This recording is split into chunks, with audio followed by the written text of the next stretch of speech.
What happens when ceasefire talks turn into tools of manipulation? What if, behind every pause in fighting, there's a bigger game at play, one that favors the aggressor? Today we are talking about Russia, Ukraine, and the growing warnings from experts that ceasefire proposals might be less about peace and more about power. Stick around to the end, and if you haven't already, don't forget to hit that subscribe button so you never miss a deep dive into stories that shape the world. Let's rewind. Since Russia launched its full-scale invasion of Ukraine in February 2022, the war has transformed into a grinding, brutal conflict. The battle lines have moved, reshaped, hardened, but so have the diplomatic front lines. In recent months, the word ceasefire has begun resurfacing in political circles. On paper, the ceasefire sounds like a step toward resolution. But according to top geopolitical experts, the ceasefire in this context might be exactly what Vladimir Putin wants, and not for the reasons you might think.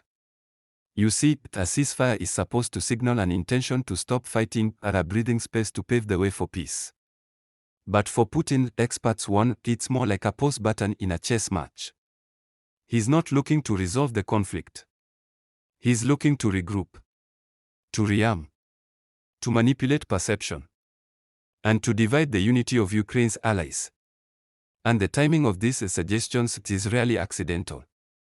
Let's take the example of recent discussions about a 30-day ceasefire floated earlier this year. Ukraine's President Volodymyr Zelensky was blunt. He called Putin's posture on the issue very predictable, very manipulative. Instead of a direct refusal, Putin floated vague conditions, obscure prerequisites, and layers of requirements that made serious engagement almost impossible. This wasn't negotiation, it was stonewalling dressed up as diplomacy. And all the while, Russian missiles kept falling on Ukrainian cities. This is what many analysts now describe as the Kremlin's delay and deceive strategy. It's a tactic Putin has refined over years, stall the West, buy time, and in that silence, maneuver militarily. And perhaps even more dangerously, maneuver politically.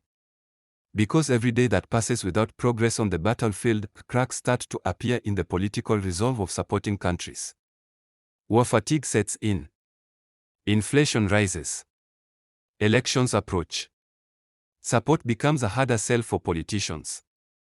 And that's where Putin sees opportunity. According to Dr. Imran Khaled, a political analyst focused on Eastern Europe, Putin knows exactly how to play the diplomatic game. Every time he offers a ceasefire, Khaled says, he's not looking for peace. He's looking for leverage. The longer the war drags on, the more attractive a ceasefire starts to look to countries outside the battlefield. And once the narrative shifts from defending Ukraine to ending the war, Putin starts controlling the tempo. It's all about perception. A ceasefire lets the Kremlin say, we are willing to talk, but they're not. It flips the narrative. Suddenly, Ukraine is still under constant threat, has to explain why it's refusing peace. This is classic manipulation. And it's easy for Putin to sell to distracted foreign audiences, especially as media coverage of the war fades behind newer, shinier headlines. That's why Ukrainian officials remain deeply skeptical of any proposal not backed by firm conditions. Mikhailo Podolyak, an advisor to Zelensky, went as far as to say that a temporary truce will not mean peace, it will mean a continuation of war under more favorable conditions for the aggressor. And there's good reason for that suspicion. Every ceasefire in this conflict has either been violated, abused for tactical advantage, or used to confuse international observers. Let's talk about international response. Germany's defense minister, Boris Pistorius, recently warned that Putin's calls for ceasefire are nothing more than tactical moves. The war doesn't stop when the words are spoken. The bombs don't pause. What stops temporarily is international urgency. The fire alarm goes quiet. And that quiet is exactly where authoritarian manipulation thrives. Another voice echoing this concern is Volodymyr Fasenko, the top Ukrainian political analyst. He warns that Putin is laying mines at every stage of negotiation. Not real mines, but traps. Legal traps. Narrative traps. Diplomatic traps.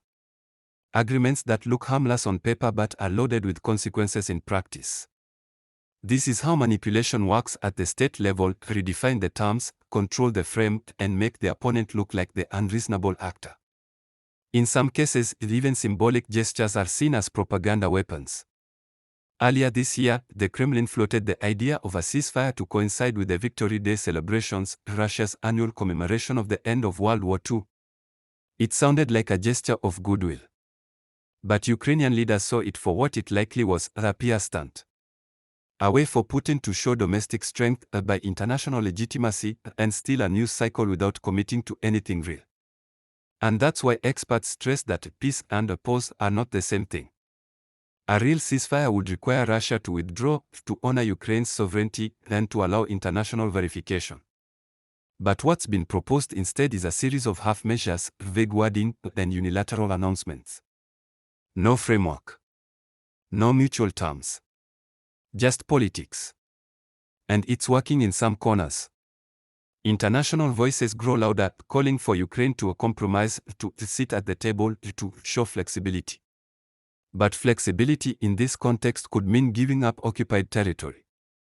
And once again, Putin gains not through force but through fatigue.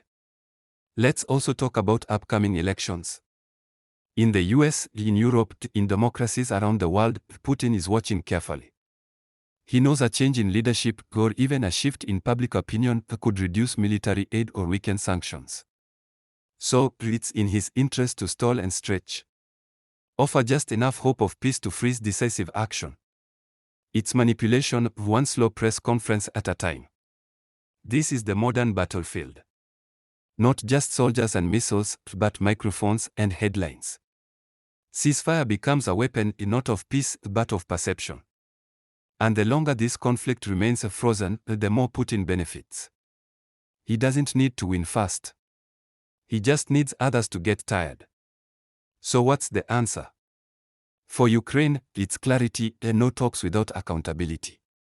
For the international community, it's consistency and don't fall for cosmetic diplomacy. And for all of us, it's awareness. We need to look past the headlines and understand the long game being played.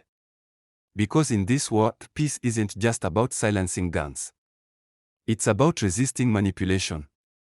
It's about refusing to be lulled into false endings. The world has seen this tactic before, and if we forget, it will repeat. Thanks for sticking with this full breakdown. If you found it insightful, now's the time to hit that subscribe button, tap the notification bell, and help us keep these conversations alive. These aren't just stories, they're strategies unfolding in real time. And we'll be right here to track them. Stay sharp, stay informed, and I'll catch you in the next one.